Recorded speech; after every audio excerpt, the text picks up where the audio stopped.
Thank you very much. Yes, I was on mute, and now I'm not on mute. Okay, thank you, Secret Squirrel. So, okay, I'll start again. So, hello there, and welcome to On the Case. And today, I'm on the case of the UK fuel shortages. So, the reason why we've got these fuel shortages is a clusterfuck of reasons. The main one has been Brexit. So, thanks to Brexit, we've come out of the EU, and one of the real things that everyone was a stickler for when it came to deciding about stuff was getting to dropping free movement. Now, personally, I think this is a bloody ridiculous idea because effectively there's, what is it, 27 countries in Europe, and because everybody was because the powers that be were upset about 27 of those 26 of those nations coming here, that we wanted to end that. So we've decided that rather than have 27 countries that we can go to, we'll have 27 countries that we can't go to, with the exception of our own, unless we go through the system. It's stupid and ridiculous, but So one of the things we wanted to stop was freedom of movement, because we don't want these foreign people coming over here and stealing our stealing our benefits, and and taking our jobs, which are opposite things, of course. So, I've got a checklist here of things. So,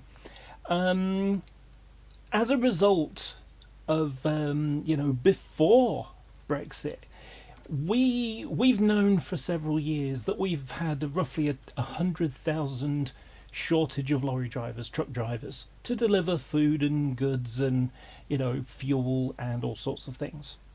So as a result of that, the press kind of mentioned that that there was some. Okay, let's see if this will work. It's not working.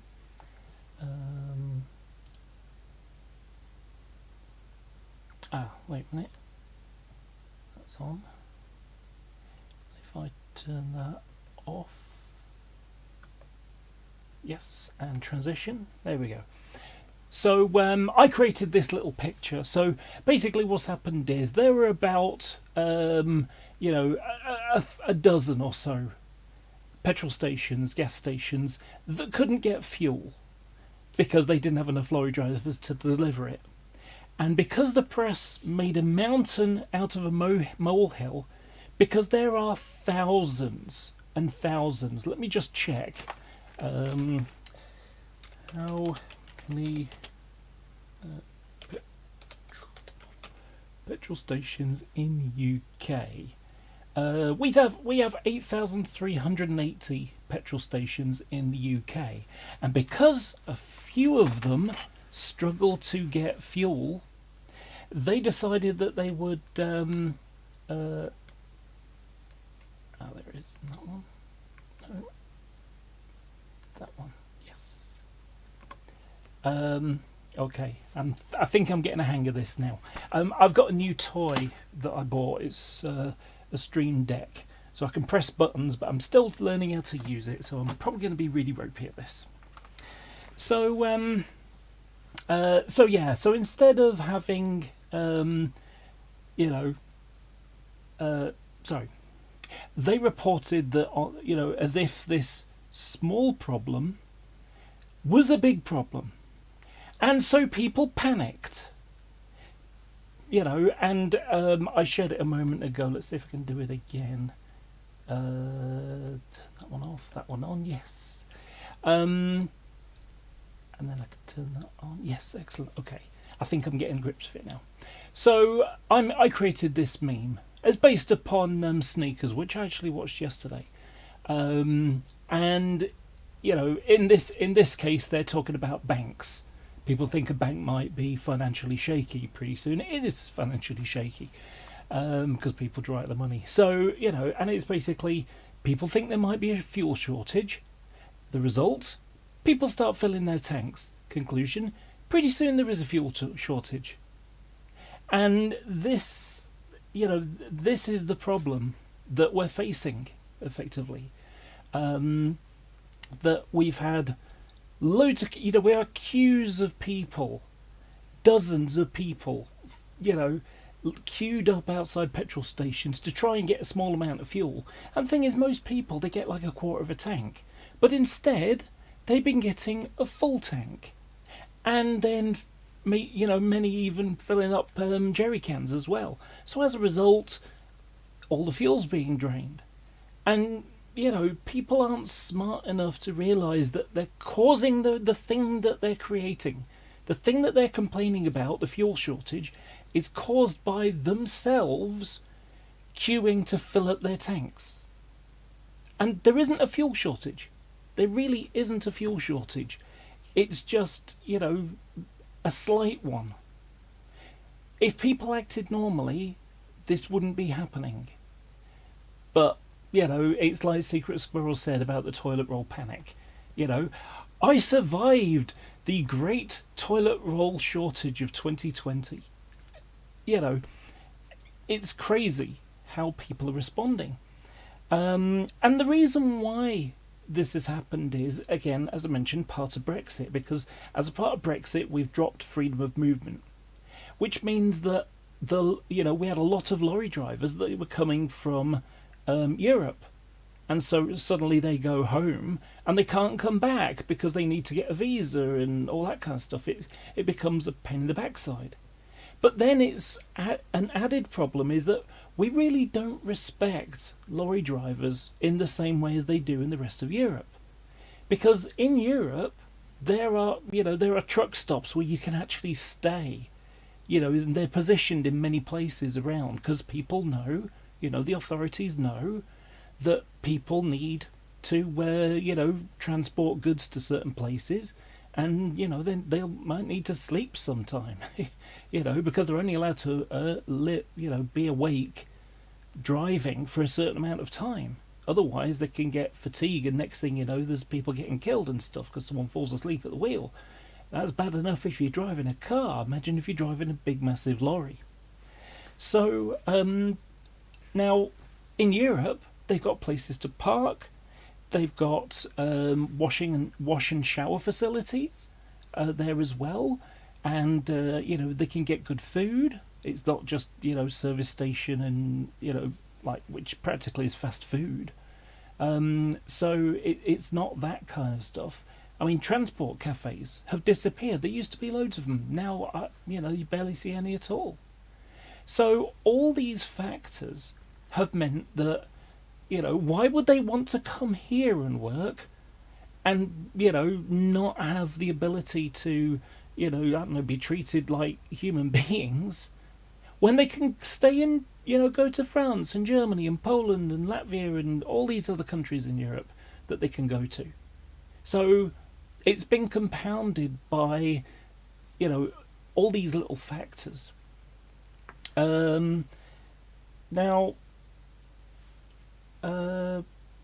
So yeah, given the conditions, why would they come back? And there's another thing as well. when it comes to these fuel shortages, since we're now so good at working from home, why are all these unnecessary journeys being made?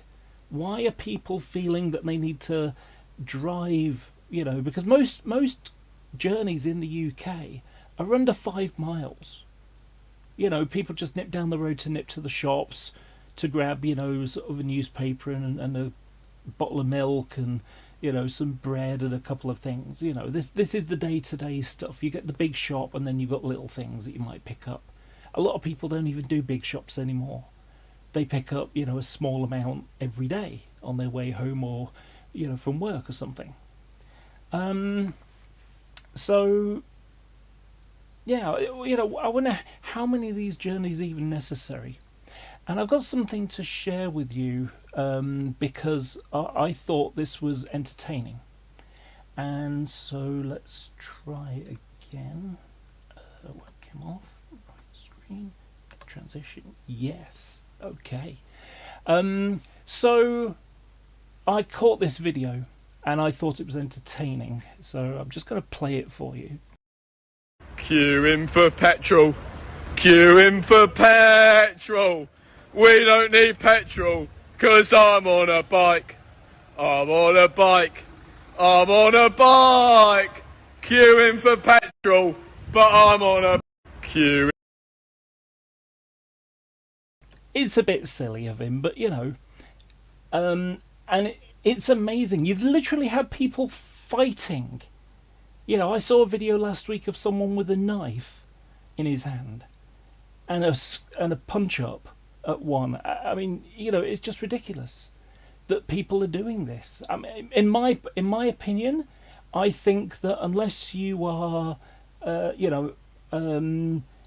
unless you're a necessary worker, then I don't think it's necessary.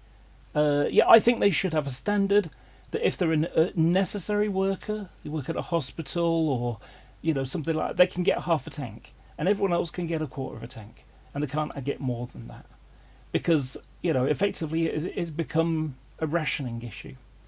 So anyway, so I had a little of a to and fro with this chap here, AP10.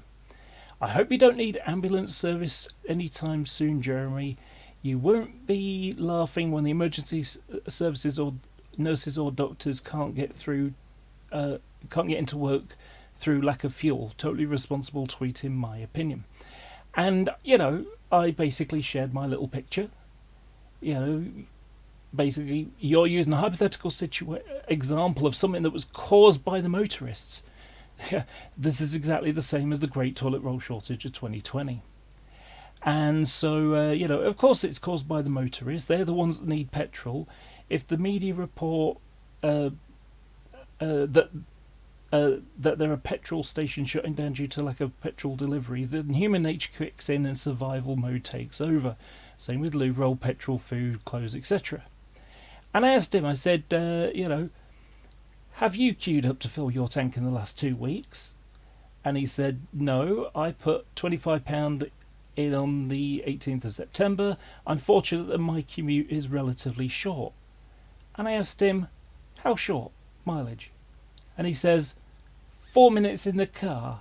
Well, if we average 25 miles per hour on his, with his journey, that 4 minutes, that's 2 miles away.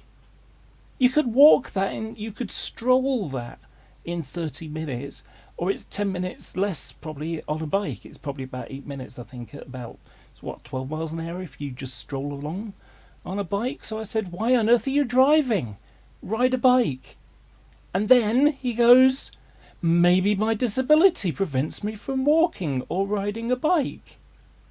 And I said, do you have a disability? Lots of disabled people ride bikes and it's less strain than walking. And his reply was, the fact that one of our eminent personalities is laughing at a cyclist mocking the bill for petrol, so it's, I'm all right, mate, and so the rest of you. And it's like, but there's a bit missing here. There we go. So I asked, have you got a disability? and he goes, the fact people have disabilities shouldn't come into this debate. And I said, you brought it in. Hang on, I think he's deleted something. I'm sure he deleted some bits because I saw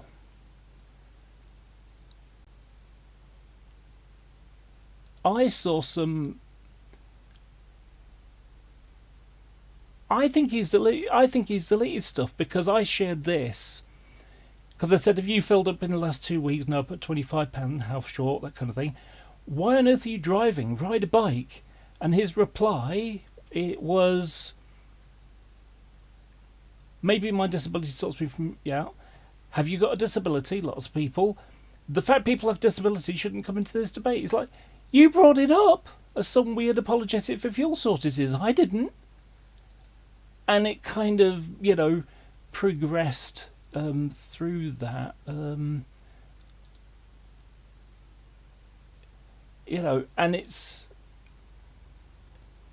it was bizarre, so if you look at the original clip with creating footage for people queuing for fuel, you'll count the number of taxi drivers, Now, when it comes to taxi drivers, most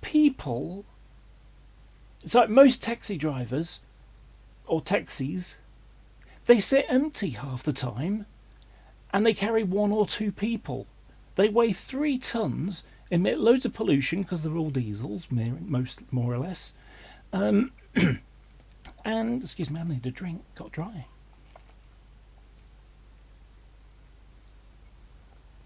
And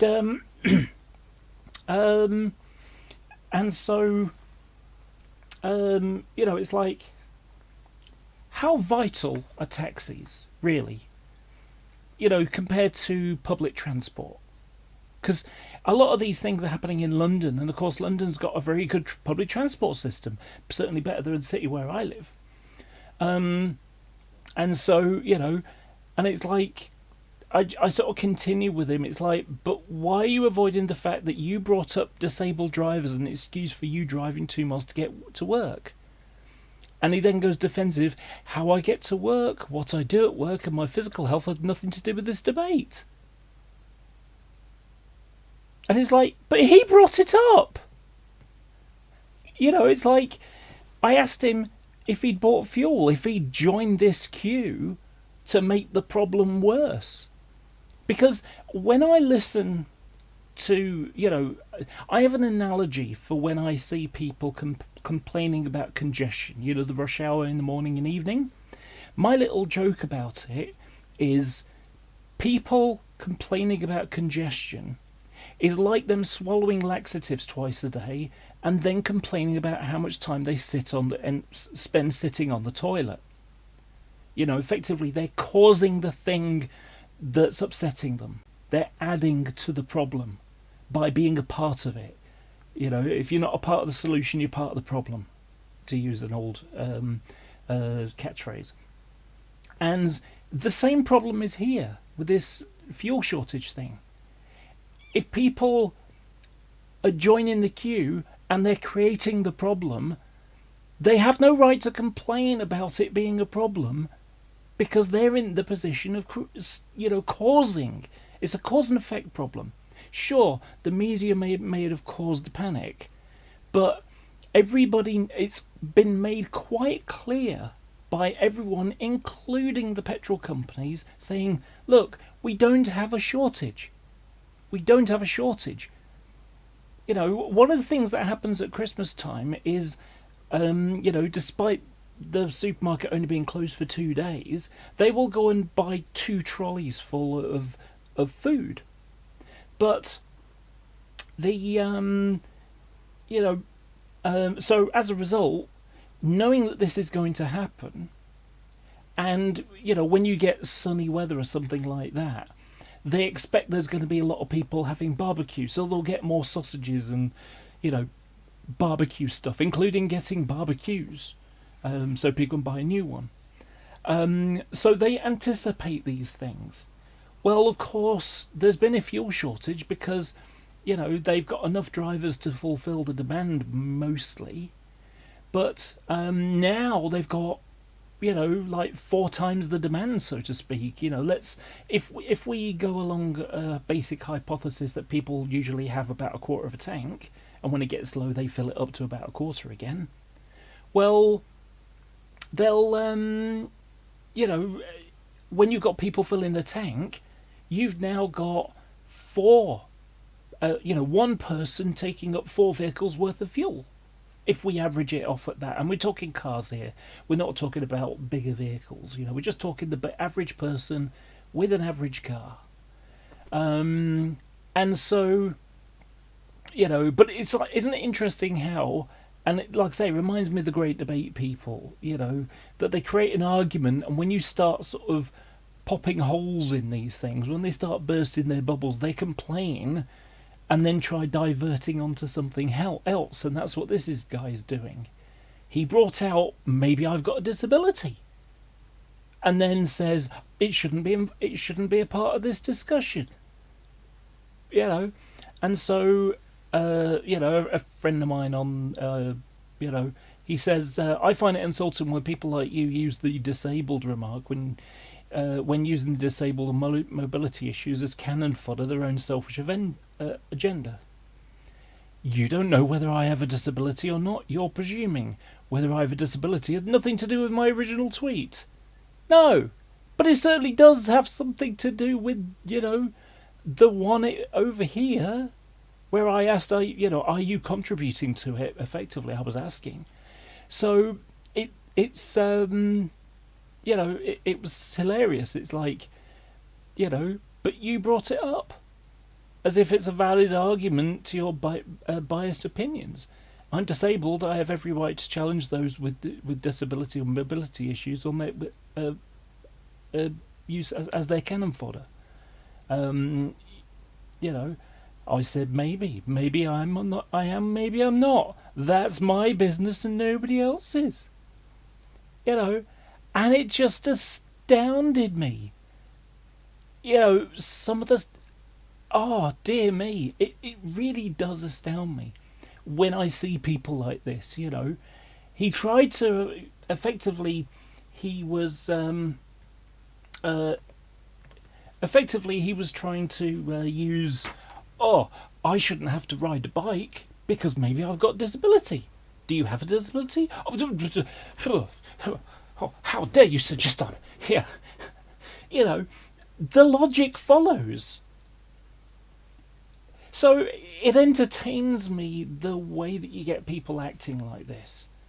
And it's not just a little bit.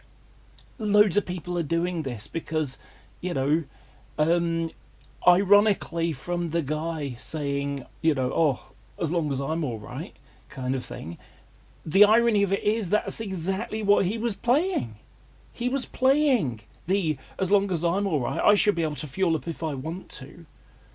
And it reminds me of something... actually, I'm going to see if I can find it because it was something in the local news. Did I move it? Oh, there it is.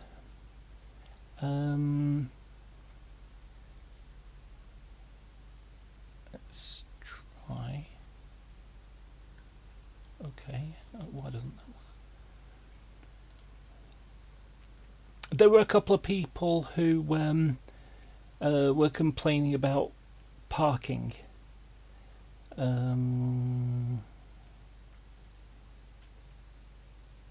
You watch, it's the website's changed.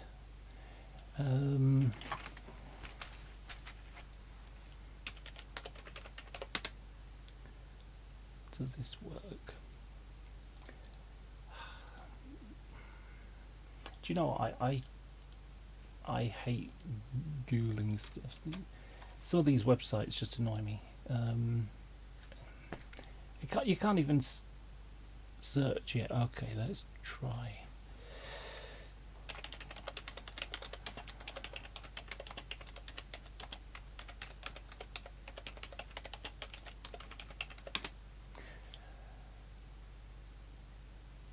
Okay, found it.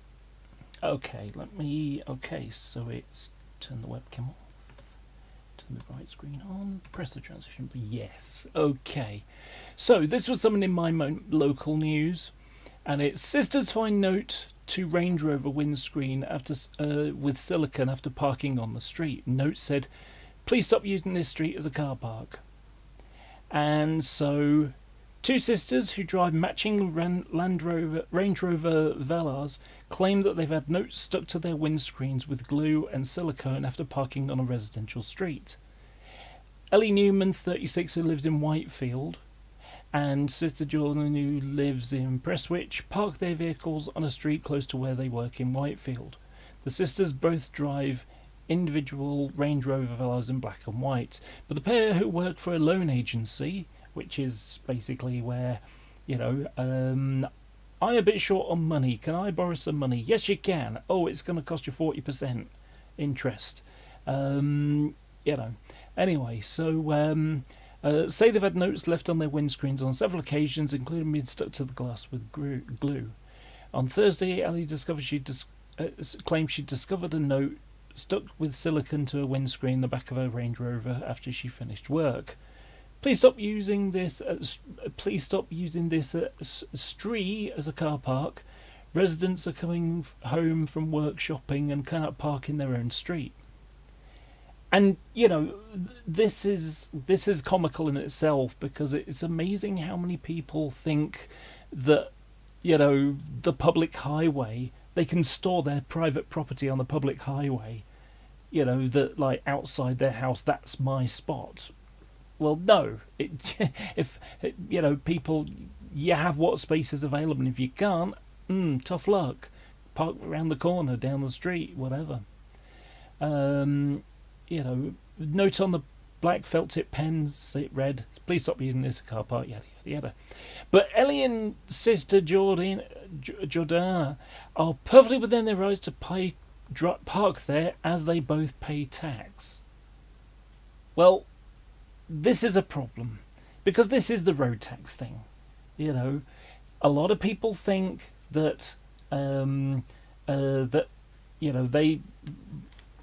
that road tax means that they can park the cars anywhere they want, drive wherever they want, things like that. Actually, no, it's an emissions charge. It's an emissions charge. The more you drive, the more your vehicle emits, the more you pay. And the thing is, when you look at the pictures of them, where is it? There was a picture of the pair of them, and it's like, okay, I've not seen the video before, but you can see how the car's bigger than they are. They're huge vehicles. If they park together, one behind the other, that's 3 cars of space. It's huge amount of space.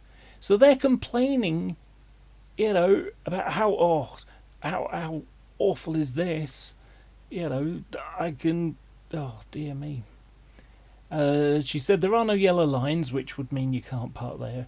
We work in the area, and this is what we pay road tax for. No, emissions is what you pay road tax for.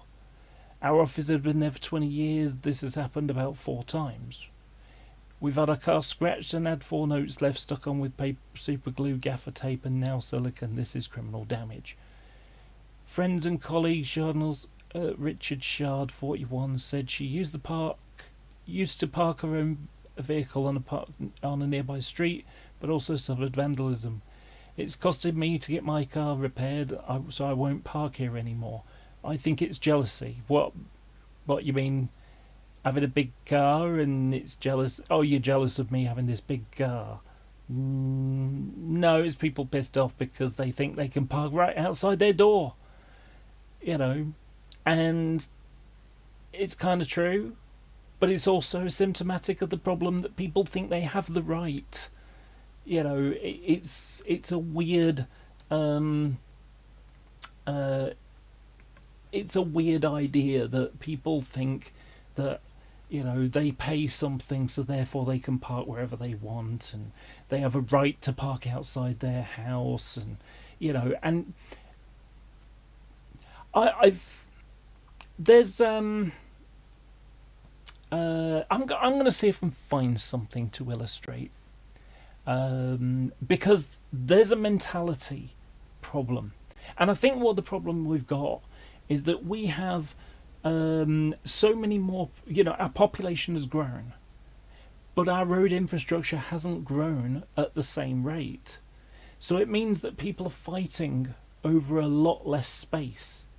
That, you know, someone's at a T junction, they want to pull out, and there's car going, and they'll just sort of like, oh, if I don't go now, I'll never get out, you know. And so what you'll end up is, you know, you end up with like a 2-lane road, and you'll end up with a car that sort of, you know, nips onto half of it. So the cars coming this way can't go because they're looking to their left to be able to pull out. Remember, we drive on the left in the UK. And so I'm going to try and find an example. So let me... Okay, so this is Google Earth. This is like the Manchester area. So let's see. I'm trying to find... you know, I mean, this is a... You know, this is an example of a problem. You know, how many people park on the pavement? You know, how much room is there? I mean, if we just go here and look, you know, if you saw a moment ago, there was a car park there. So now, you know, this sand bin, can you see how little room there is there? What happens if you're someone who's got, you know, a kid in a buggy, a pushchair or something? But I'm just trying to... I'm going to find... I'm going to get them a little housing estate. So... yeah, that might work. And it's not very straight, though. I want something that's a bit straighter. Yeah, that might work. Let's have a look.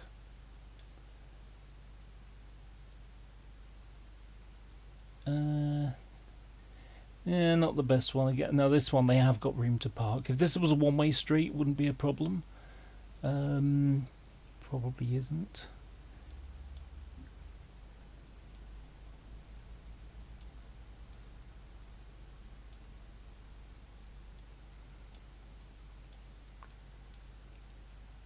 This is a wider idea, but I'm just trying to see. I'm after a thinnish road.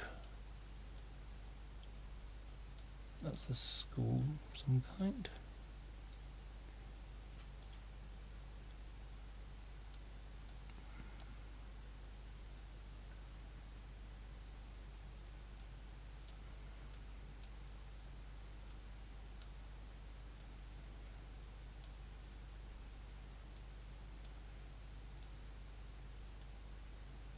Okay, I can't really find something at the moment, so I'm going to try. I'll find a picture, because I did have a picture that I created a while ago. Let me see if I put it in the place that I thought I might have put it. And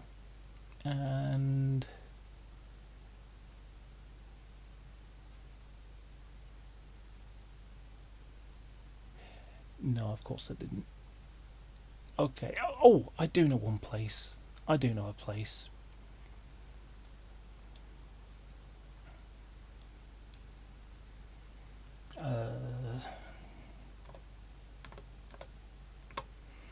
Okay, so this is the city centre-ish area of Manchester, and let's have a look. Piccadilly Gardens. I'm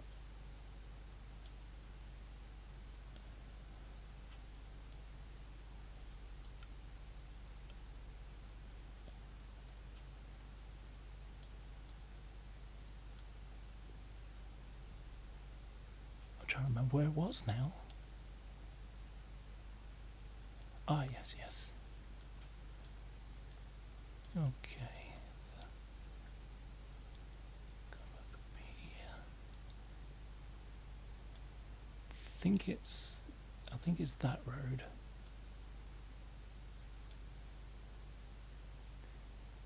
Yes, it is. Okay. Right. So, This isn't a properly valid one, but because this is a one-way street. But if let's argue for a moment this is a two-way street, okay? And remember, in the UK, we drive on the left-hand side. So this vehicle would effectively be that side of the road. But, so imagine you're driving this way, and there's a car coming that way. So, who has the right of way? I'm going to leave you for a couple of seconds to answer the question in the live chat. I've got a few people in the live chat. So, so if you're driving, imagine you've got you're driving here, and you're going towards in the distance where we're pointing at, and there's a car coming our way, and their side of the road is blocked, and our side of the road is free. So who has the right of way? Now, I'm going to warn you, this is a trick question.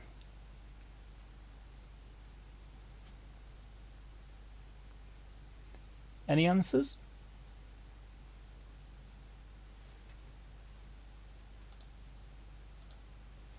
Don't be afraid. It's okay to be wrong.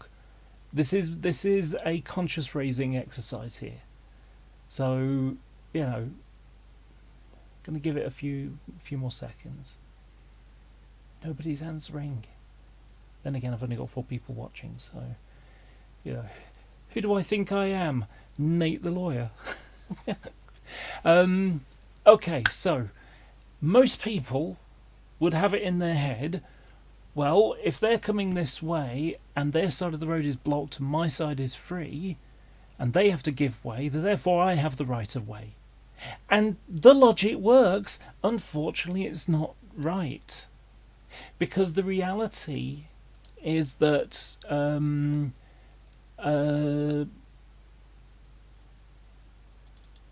it's in here, it's in the highway code, and it says this section should be read by all drivers, motorcyclists, cyclists and horse riders. The rules of the highway code do not give you the right of way in any circumstance, but give examples of when you should give way to others. Always give way if it will avoid an incident. And this is an important thing to consider, because you know, ultimately people have got a kind of an idea, if they're expected to give way, therefore I've got the right of way. No, you know, that you know, sometimes reversing things works, but in this case it doesn't, because it just leads to people saying, oh, that's my right of way, I'm more important, therefore I should be, you know, you should just get out of my way, kind of thing. That's how it ends up with road rage, because people have that sense of entitlement. And so when it comes down to it, the logic can't be reversed. My analogy of this is, you know, you are what you eat. Well, the reverse of that makes you a cannibal. You eat what you are. It's not reversible.